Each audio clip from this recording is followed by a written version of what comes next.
Workplace থেকে এই যে একটু আগে দুপুরবেলা বাসায় ফিরলাম। গতকালের একটু রান্না নিয়ে আজকে ওইদিকে নীল সাহেবের চলছে অফিস।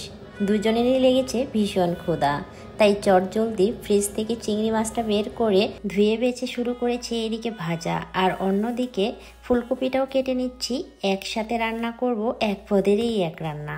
কাজ করে এসে এমনিতেই শরীরটা একটু খারাপ লাগে, তারপরে আবার বাসায় এসে রান্না বান্না, তাই এই রান্নাটাই একটু বেশি করে রান্না করে নিচ্ছি যেন অনায়াসে 2-3 বেলা চলে যায়। সাথে এইদিকে রাইস কুকারে বসিয়ে দিলাম চালটা। একেবারেই সোজা বাংলায় যা রান্না, আর ক্ষুধা পেটে আমাদের দুজনেরই পেটে যা যায় তাই কিন্তু আমাদের অমৃত লাগে।